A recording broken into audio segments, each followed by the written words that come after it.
Exercise चल रही है, उसमें पाया गया है कि जो पुरानी वोटर लिस्ट थी 2003 की, जिस समय पर महागठबंधन आरजेडी की सरकारें राज्य सरकार में थी, उस समय की वोटर लिस्ट में बहुत सारे विदेशी नागरिक, बांग्लादेश के, म्यांमार के, रोहिंग्या इत्यादि पाए गए हैं।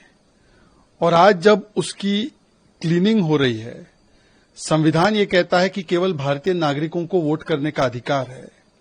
ये सुनिश्चित किया जा रहा है कि बिहारी वोट करे, बाहरी नहीं। वहीं 29 जुलाई को भी विपक्ष ने संसद में एसआईआर के खिलाफ प्रदर्शन जारी रखा।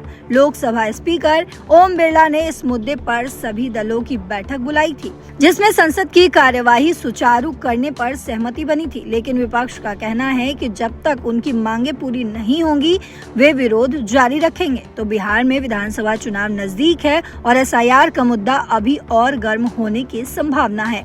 विपक्ष इसे बड़ा मुद्दा बनाकर जनता तक ले जाना चाहता है, जबकि सरकार इसे रूटीन प्रक्रिया बता रही है।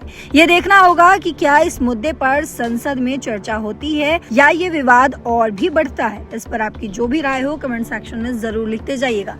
फिलहाल इस खबर में इतना ही। देश और दुनिया की बाकी खबरों के लिए देखते रहिए दैनिक जागरण। नमस्कार।